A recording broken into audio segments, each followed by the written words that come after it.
Pokok-pokok warta jemaat Minggu 13 September 2020. Yang pertama, aplikasi Zoom GKJ Nehemia. GKJ Nehemia telah mempunyai kanal aplikasi Zoom Premium yang tidak terbatas waktu dan mampu menampung hingga 100 peserta. Jemaat dapat menggunakannya untuk berbagi hal menyangkut ibadah gerejawi, PA wilayah, kebaktian penghiburan, katekisasi, dan lain-lain. Oleh karena itu, bagi jemaat yang berkepentingan diminta menghubungi Bapak Ari Wicak atau Bapak Dwi Haryanto untuk pengaturannya dan minimal seminggu sebelum pertemuan dilaksanakan. Kedua, peneguhan majelis. Peneguhan majelis baru akan dilaksanakan pada waktunya sambil menunggu situasi yang tepat terkait dengan pandemik COVID-19. Mohon jemaat dapat memahaminya. Adapun nama-nama majelis yang akan diteguhkan adalah: yang pertama, Ibu Dewi Kristiawati selaku penetua periode kedua wilayah Cipete. Kedua, Bapak Wagianto selaku penetua periode kedua wilayah Cipete. Ketiga, Bapak Beni Rambe selaku diaken periode kedua wilayah Ciputat. Keempat, Bapak Narmujo selaku penetua periode kedua wilayah Pangkalan Jati. Kelima, Bapak Timotius Ramlan Dumadi selaku penetua periode kedua Pangkalan Jati. Keenam, Bapak Winarno Dwi Anggoro selaku penetua periode kedua wilayah Pondok Indah. Ketujuh, Bapak Hari Cahyana selaku penetua periode pertama Pondok Cabe. Kedelapan, Ibu Heni Margareta Wowor selaku penetua periode pertama wilayah Tebet. Kesembilan, Bapak Heru Sumanto selaku penetua periode pertama wilayah Bintaro. Kesepuluh, Bapak Triyono Ari Nugroho selaku penetua periode pertama wilayah Bintaro. Kesebelas, Bapak Haris Widianto selaku penetua periode pertama wilayah Ciputat. Ke-12, Bapak Anjar Pratesto selaku penetua periode pertama wilayah Ciputat. Ke-13, Bapak Benjamin Suatan selaku diaken periode pertama wilayah Radio Dalam. Ke-14, Bapak Setiadi Samino selaku penetua periode pertama wilayah Pasar Minggu. Ketiga, warga baru. GKJ Nehemia pada tahun 2020 menerima warga baru sebagai berikut. Yang pertama, Bapak Johannes Juanda dengan alamat Villa Inti Persada Pamulang, Gereja Asal GPI Bangun Harjo. Kedua, Ibu Eunike Ririn Widyarini, alamat Villa Inti Persada Pamulang, Gereja Asal GBI Bangun Harjo. Ketiga, Bapak Ruben Aryo Waisanggeni, alamat Villa Inti Persada Pamulang, Gereja Asal GBI Bangun Harjo. Keempat, Bapak Jalir Trah Bumi, alamat Villa Inti Persada Pamulang, Gereja Asal GBI Bangun Harjo. Kelima, Bapak Agung Setiawan, alamat Pasar Jumat Lebak Bulus, Gereja Asal GKP Immanuel Karawang. Keenam, Ibu Eka Krismantari dengan alamat Cinangka Sawangan, Gereja Asal Gereja Marganingsih. Ketujuh, Bapak Kelik Wicaksono dengan alamat Cinangka Sawangan, Gereja Asal Gereja Marganingsih. Kedelapan, Bapak Hendrawan Fernando Sianturi dengan alamat HKBP Sinta Nauli dengan Gereja Asal HKBP Resort Sinta Nauli. Yang kesembilan, Bapak Sudramono Manihuruk dengan alamat Sukaraja Bogor dengan Gereja Asal GKPS Sumbul. Yang kesepuluh, Ibu Kristi Widyasworo dengan alamat Kebayoran Lama, Jakarta Selatan dengan Gereja Asal GBI Tendean. Yang ke-11, Ibu Erni Meliawati Lumbantoruan dengan alamat Arya Putra Ciputat dengan Gereja Asal HKBP Kebayoran Lama. Yang ke-12, Ibu Ruti Kualu dengan alamat Depok Kalimulyo dengan Gereja Asal TBI Tiberias. Demikian pokok-pokok warta jemaat pada pagi hari ini, dan kebaktian akan segera dimulai yang akan dilayani oleh Bapak Pendeta Agus Hendratmo. Selamat beribadah, Tuhan memberkati.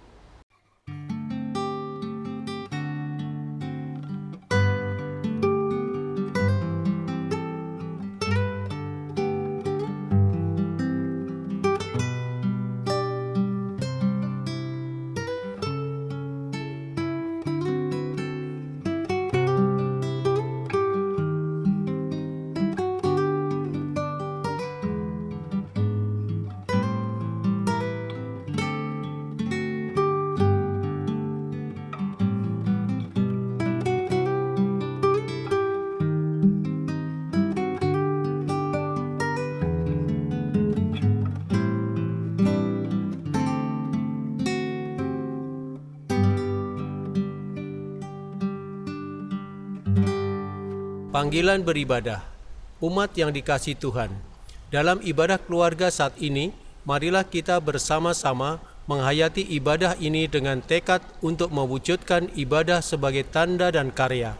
Tema ibadah kita hari ini yaitu ibadah sebagai tanda dan karya pengampunan. Kita dapat menerima pengampunan semata-mata karena anugerah dan kemurahan Allah. Melalui Kristus Sang Mesias, Allah mengampuni segala pelanggaran kita dan menganugerahkan kasih karunia keselamatan hidup kita. Hal ini menjadi dasar bagi kita untuk mendapat mengampuni sesama kita. Dengan demikian, ibadah senantiasa menjadi tanda dan karya yang kita wujudkan untuk menghayati dan berbagi pengampunan yang kita terima. Marilah kita bersama-sama sujud beribadah di hadapannya. Bapak, Ibu, Saudara, kami mohon berdiri. Ibadah minggu ini berlangsung dalam nama Allah Bapa, Anak, dan Roh Kudus. Amin.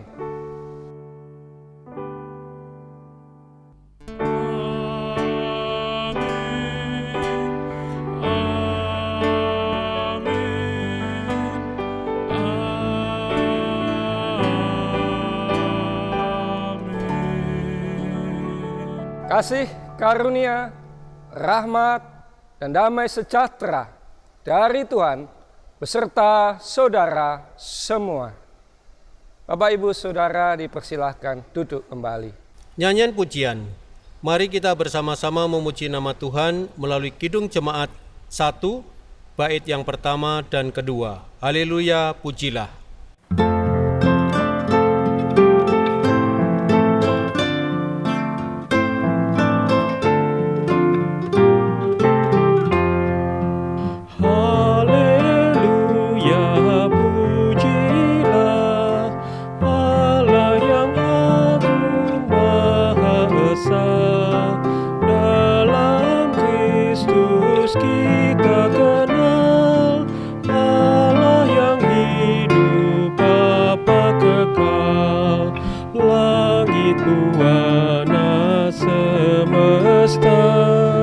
Patut memuji kuasa-Nya, karena berkat-Nya tak henti, limpah kasih-Nya tak terberi. Haleluya, pujilah Allah yang agung Maha Esa. Kristus kita kenal, Allah yang hidup Bapa kekal. Wahai dunia, soraklah, angkat suaramu, nyanyilah, tabulah tifa dan gendang, iringi puji dalam tembang. Haleluya, pujilah Allah yang agung Maha Esa.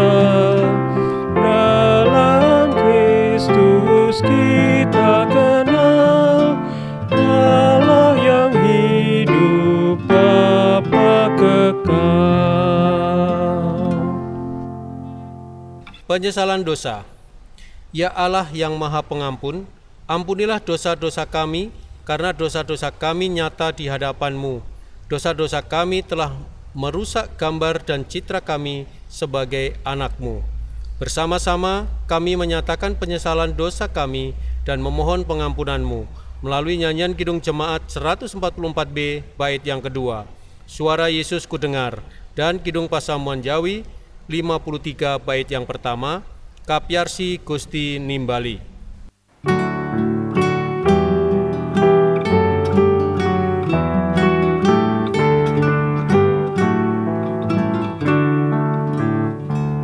Suara Yesus kudengar, yang haus datanglah, dan air hidupku beri, hai mari minumlah. Kepada Yesus Tuhanku, ku datang berserah, ku dapat air al-hayat dan hidup dalamnya.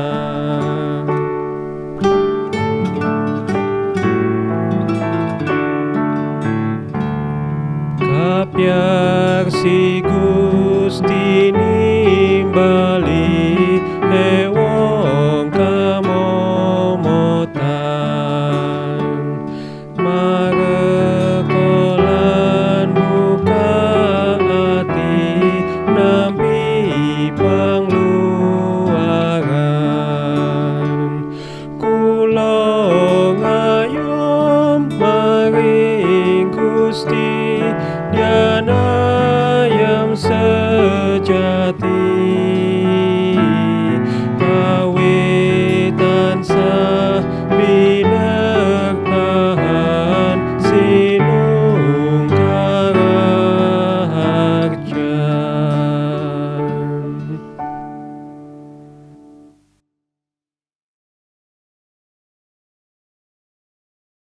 Kami sungguh bersuka cita atas kemurahan-Mu, ya Allah. Engkau telah mewujudkan pengampunan-Mu yang agung bagi kami. Berita anugerah-Mu kami terima, sebagaimana tersurat pada Injil Matius 6 ayat 14 dan 15 demikian. Karena jikalau kamu mengampuni kesalahan orang, Bapamu yang di surga akan mengampuni kamu juga.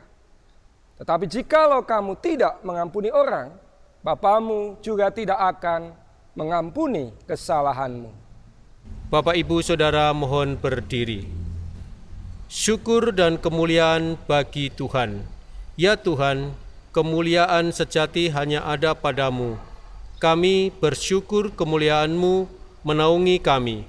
Syukur kami nyatakan melalui nyanyian dari Kidung Jemaat 467 bait yang pertama dan kedua, Tuhanku bila hati kawanku.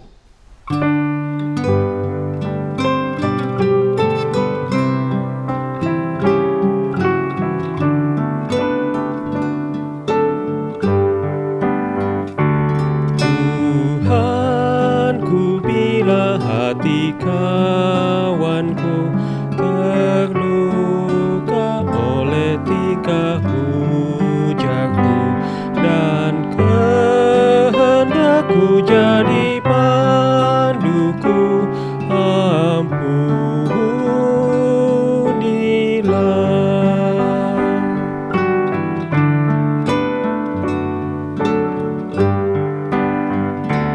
Jikalau tuturku tak semena, dan aku tolak orang berkesah, pikiran dan tuturku bercela, ampunilah.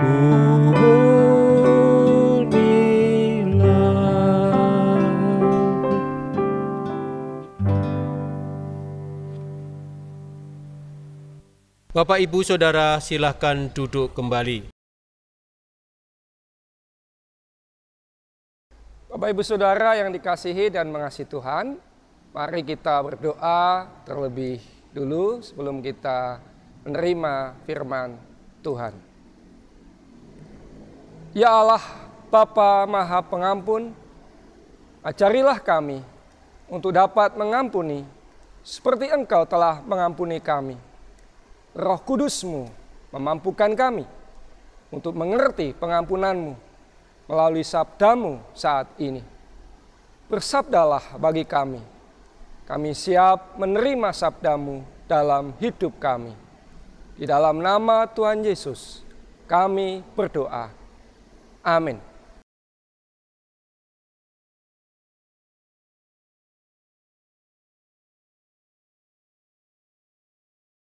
Bapak, Ibu, Saudara yang dikasihi Tuhan, pembacaan kita pada saat ini diambil dari Injil Matius 18 ayat 21 sampai dengan ayat 35.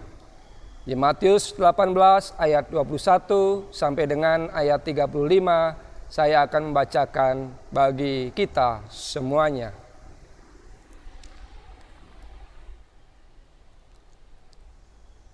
Kemudian datanglah Petrus dan berkata kepada Yesus, "Tuhan, sampai berapa kali aku harus mengampuni saudaraku jika ia berbuat dosa terhadap aku?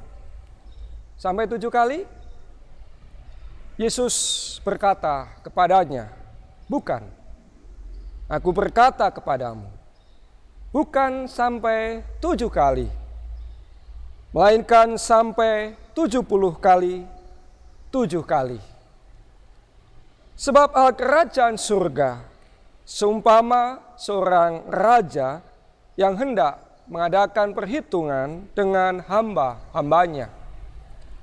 Setelah ia mulai mengadakan perhitungan itu, dihadapkanlah kepadanya seorang yang berhutang 10.000 talenta. Tetapi karena orang itu tidak mampu melunaskan hutangnya, raja itu memerintahkan supaya ia dijual beserta anak istrinya dan segala miliknya untuk membayar hutangnya. Maka sujudlah hamba itu menyembah dia, katanya, 'Sabarlah dahulu, sebab hutangku akan kulunaskan.' Lalu tergeraklah hati raja itu oleh belas kasihan akan hamba itu, sehingga ia membebaskannya dan menghapuskan hutangnya. Tetapi ketika hamba itu keluar, ia bertemu dengan seorang hamba lain yang berhutang 100 dinar kepadanya. Ia menangkap dan mencekik kawannya itu, katanya, 'Bayar hutangmu.'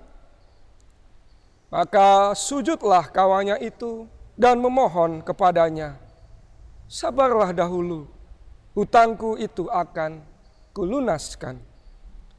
Tetapi ia menolak dan menyerahkan kawannya itu ke dalam penjara sampai dilunaskannya hutangnya. Melihat itu, kawan-kawannya yang lain sangat sedih, lalu menyampaikan segala yang terjadi kepada tuan mereka. Raja itu menyuruh memanggil orang itu dan berkata kepadanya, 'Hai hamba yang jahat, seluruh hutangmu telah kuhapuskan karena engkau memohonkannya kepadaku.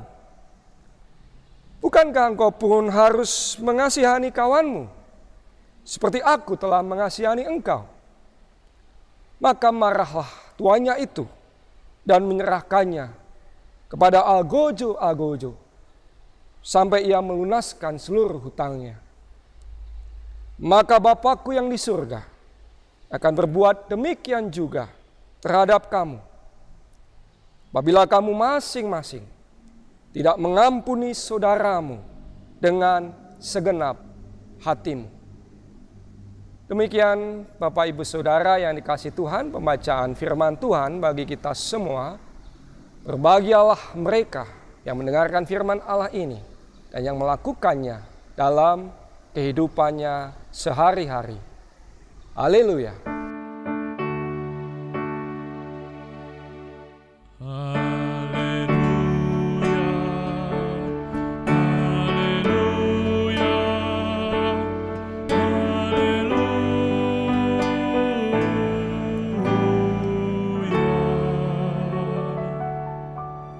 Bapak Ibu Saudara yang terkasih, mari kita mengandaikan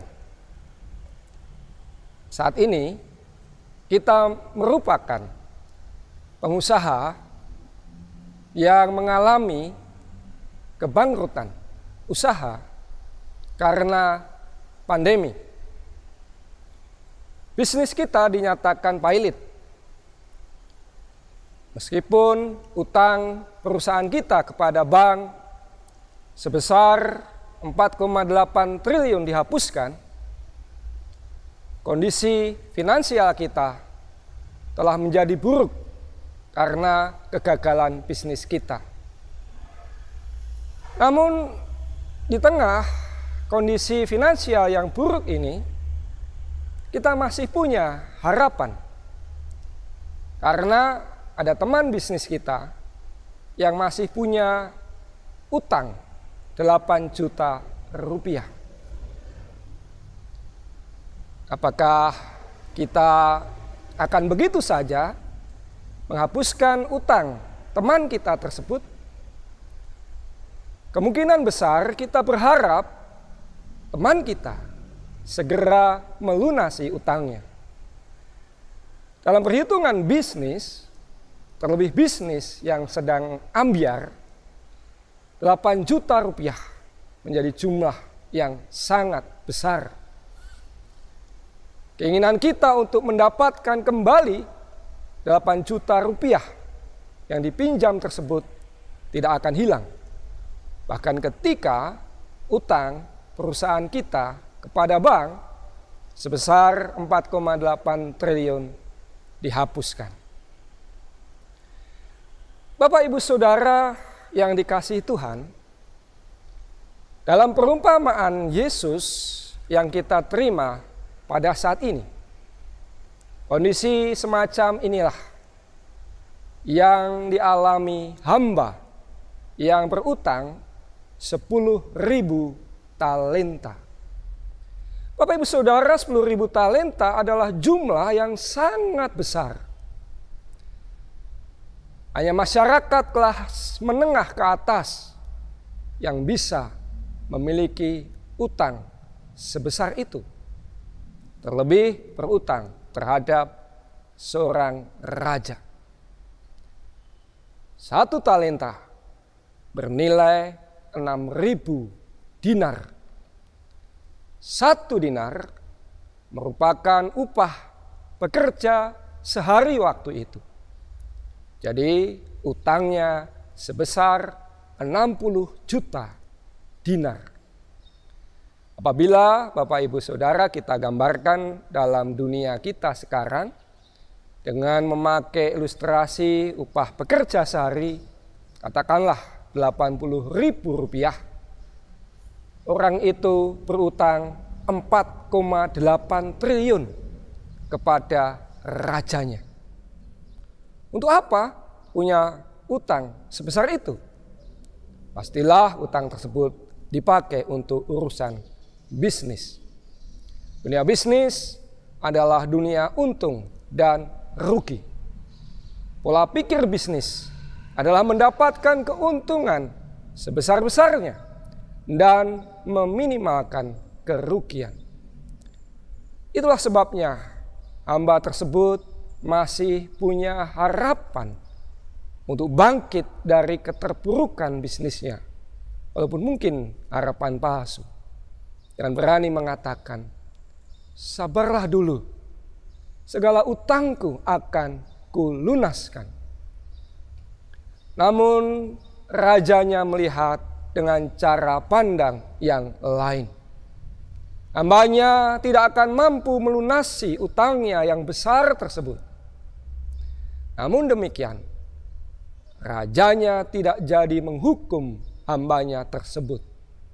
Bahkan sang raja menghapuskan utang hambanya tersebut. Motif penghapusan utang itu diceritakan dengan memakai kata hati raja tergerak oleh belas kasih. Bapak, Ibu, Saudara, dalam bahasa Yunani dipakai kata splagnistheis. Kata ini sering dipakai juga oleh penulis Injil Matius ini untuk menggambarkan motif Yesus ketika melakukan tindakan penyembuhan. Belas kasih itulah yang mewujudkan penghapusan dan pengampunan utang. Kalau yang dipegang adalah ukuran bisnis, untung dan rugi, tidak ada untungnya bagi raja memberikan penghapusan utang hambanya tersebut. Bagi raja, pada titik tertentu, belas kasih melampaui hitungan untung dan rugi. Ironisnya, hamba yang telah dibebaskan utangnya itu tidak memiliki motif splagnistheis yang sama seperti raja. Ketika ia bertemu dengan orang lain yang berutang padanya sebesar 100 dinar, ia tidak mau mengampuni orang tersebut dan segera menjebloskan orang lain itu ke penjara sampai utangnya bisa dilunaskan. Baginya bisnis adalah bisnis. Padahal baru saja sang raja tidak memberlakukan ukuran bisnis adalah bisnis terhadapnya. Ia baru saja dibebaskan utangnya yang sebesar 60 juta dinar.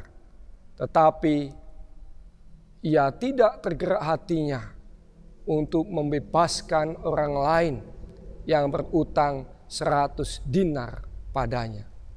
Bayangkan sebentar, Bapak, Ibu, Saudara, betapa besarnya perbedaan antara 100 dinar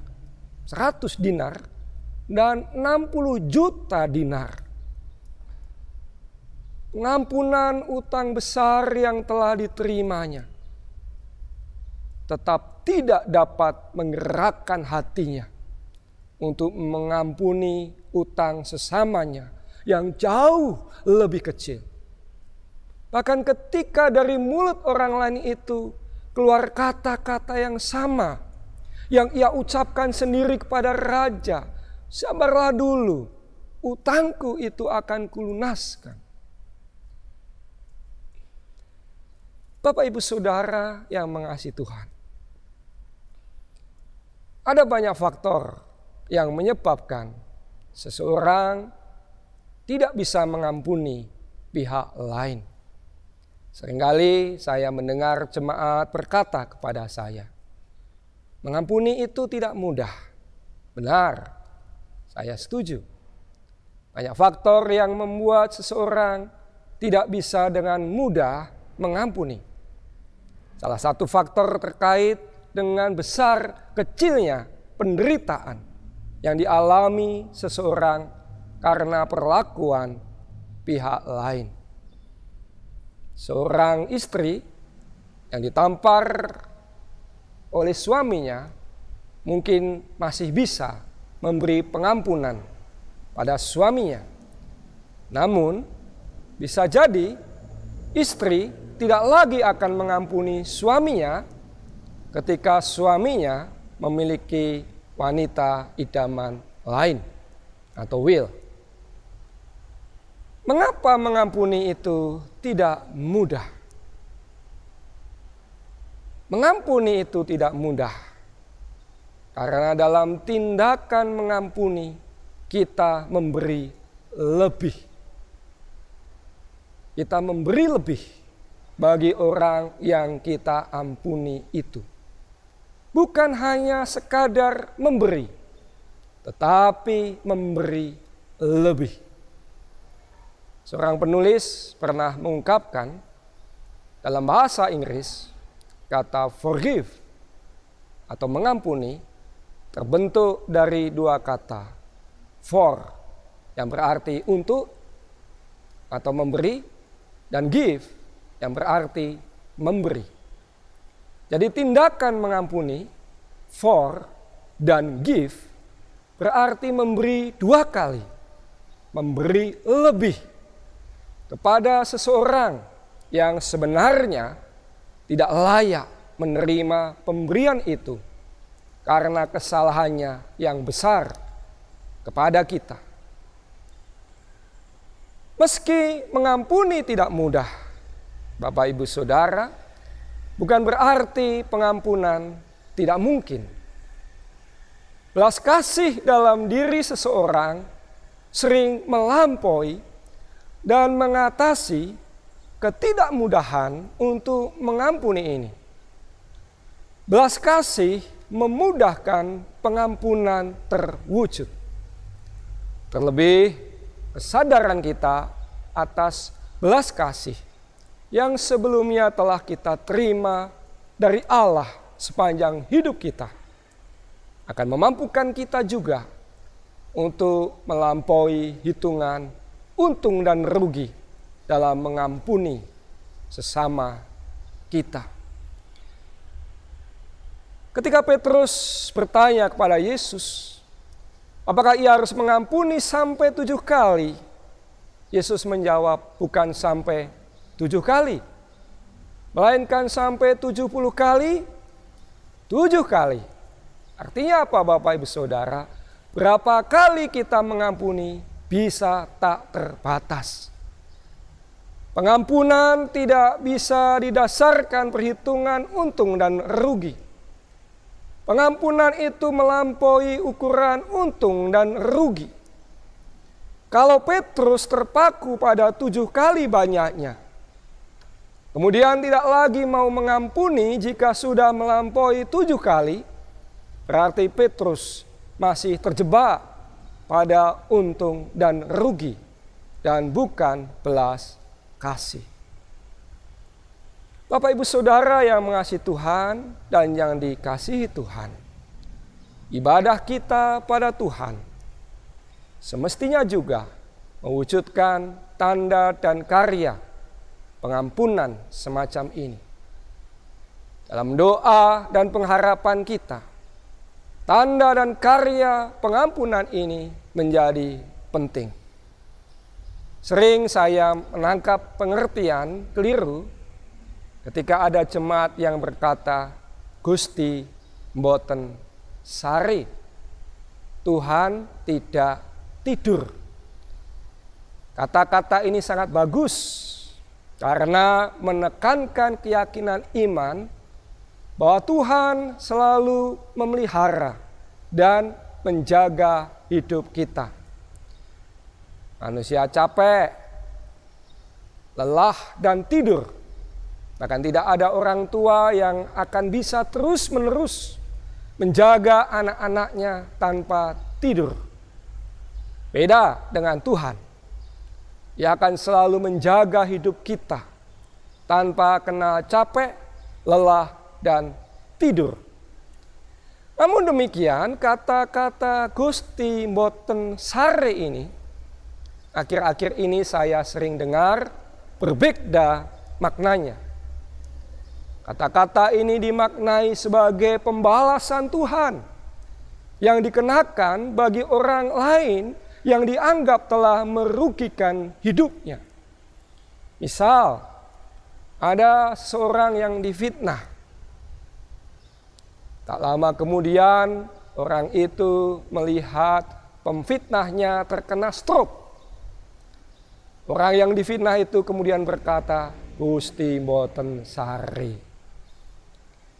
Jadi Gusti mboten sare tidak lagi bermakna pemeliharaan Tuhan, melainkan pembalasan Tuhan bagi orang yang memfitnahnya tersebut. Dan ada kelegaan mengetahui nasib buruk yang menimpa pemfitnahnya itu. Dari sini kita tahu pengampunan yang kita berikan tidak hanya penting bagi kesehatan mental, psikologis kita, tetapi juga pertumbuhan iman kita. Ketika kita mengampuni, yang terucap adalah kebaikan bagi semua pihak, bukan kutuk bagi semua pihak. Ketika kita mengampuni, iman kita tidak semakin melemah. Justru iman kita semakin menguat. Ketika kita mengampuni, ibadah kita menjadi tanda dan karya pengampunan Allah yang lebih dulu kita terima. Amin.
Bapak, Ibu, Saudara dimohon berdiri.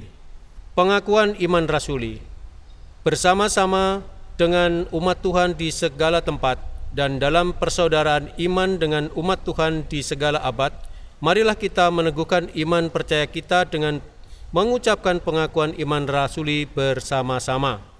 Aku percaya kepada Allah, Bapa yang Maha Kuasa, Khalik langit dan bumi, dan kepada Yesus Kristus, Anaknya yang tunggal Tuhan kita, yang dikandung daripada Roh Kudus, lahir dari anak darah Maria, yang menderita di bawah pemerintahan Pontius Pilatus, disalibkan, mati dan dikuburkan, turun ke dalam kerajaan maut.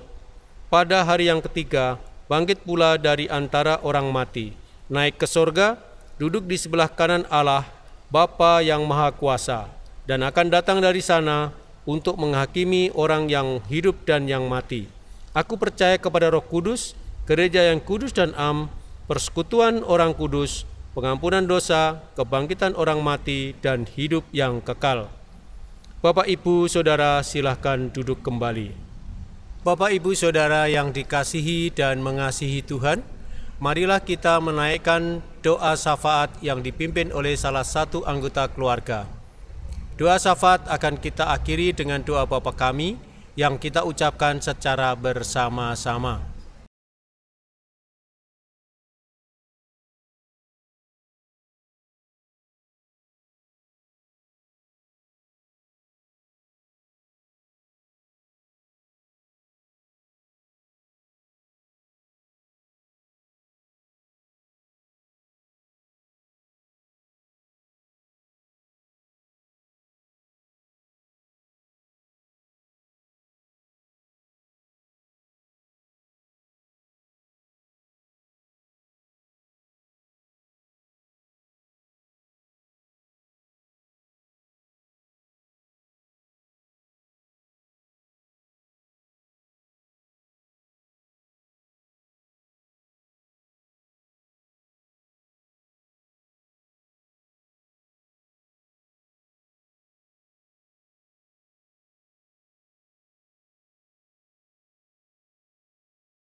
Inilah doa syafaat kami, ya Tuhan, yang kami akhiri dengan mengucapkan doa Bapa kami di hadapan-Mu.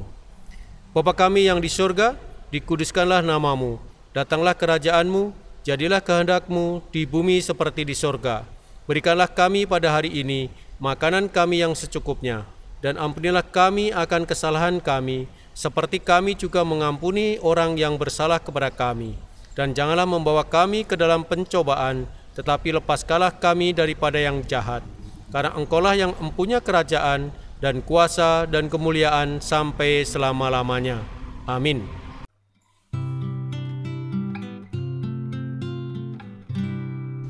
Persembahan. Bapak, Ibu, Saudara yang terkasih, persembahan yang dikumpulkan oleh masing-masing keluarga mohon dimasukkan dalam amplop dan direkatkan. Untuk selanjutnya diserahkan ke gereja. Persembahan juga dapat ditransfer ke rekening GKJ Nehemia di Bank Mandiri Cabang Pondok Indah dengan nomor rekening 1010081049106 dengan nama akun Gereja Kristen Jawa Nehemia. Jika ada kesulitan dengan transfer, Ibu, Bapak, Saudara dapat menghubungi Majelis Gereja Kristen Jawa Nehemia. Doa persembahan silakan nanti dipimpin oleh salah satu anggota keluarga.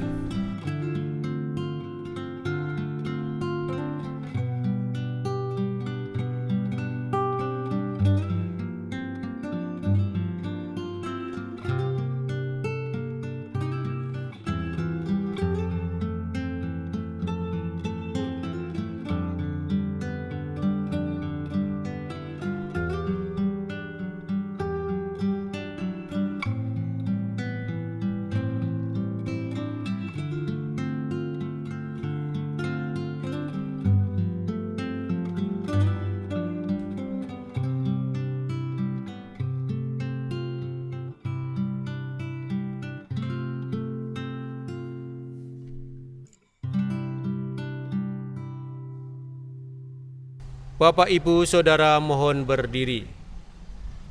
Nyanyian pengutusan. Umat yang dikasihi dan mengasihi Tuhan, mari kita menyanyikan lagu pengutusan dari Kidung Jemaat 392, bait yang pertama dan kedua, Ku berbahagia. Sedangkan bait ketiga akan kita nyanyikan setelah berkat Tuhan dilayankan.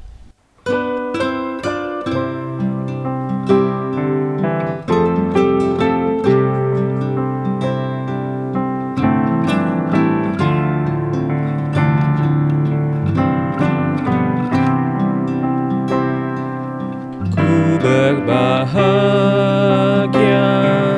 yakin teguh, Yesus abadi kepunyaanku.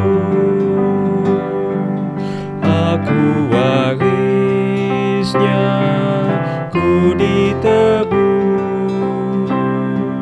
ciptaan baru, Rohul Kudus. Aku bernyanyi bahagia, memuji Yesus selamanya. Aku bernyanyi bahagia, memuji Yesus selamanya.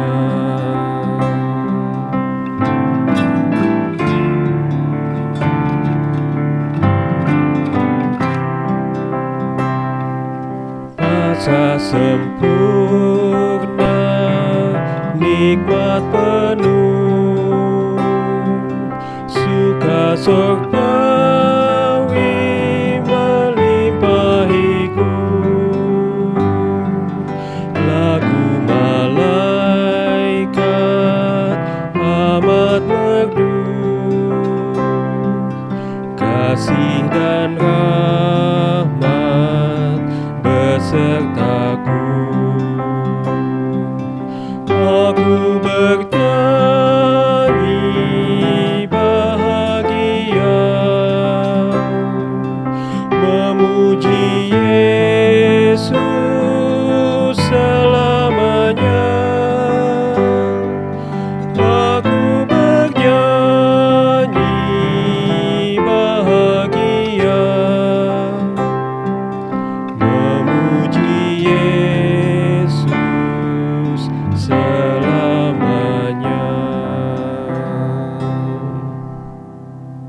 Umat yang dikasihi dan mengasihi Tuhan Yesus, marilah kita menerima tugas perutusan kita sebagai pengikut Kristus yang mampu mewujudkan ibadah sebagai tanda dan karya pengampunan dalam kehidupan kita setiap hari. Mampukanlah kami melakukan kehendak-Mu ya Tuhan. Terpujilah Tuhan. Terpujilah Dia kini dan selamanya. Marilah kita terima berkat Tuhan.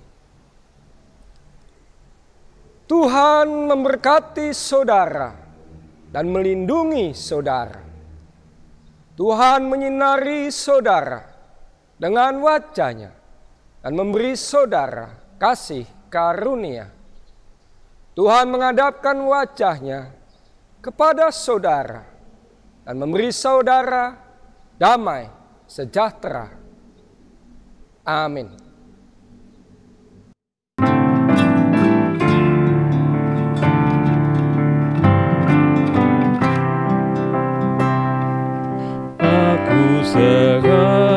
Serahkan diri penuh dalam Tuhanku, hatiku teduh sambil menyongsong kembalinya. Ku diliputi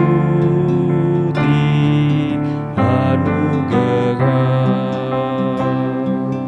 Aku bernyanyi bahagia, memuji Yesus selamanya. Aku bernyanyi bahagia, memuji Yesus selamanya. Bapak, Ibu, Saudara yang dikasihi dan mengasihi Tuhan, ibadah telah selesai.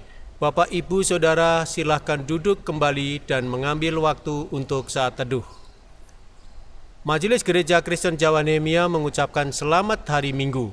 Walaupun kita belum bisa memulai ibadah di gereja, tetapi mari kita tetap sukacita dan mematuhi protokol kesehatan dalam masa adaptasi kebiasaan baru ini. Mari tetap bersyukur, tetap ibadah keluarga di rumah masing-masing, dan selalu menjaga kesehatan. Tuhan Yesus memberkati kita semua. Amin.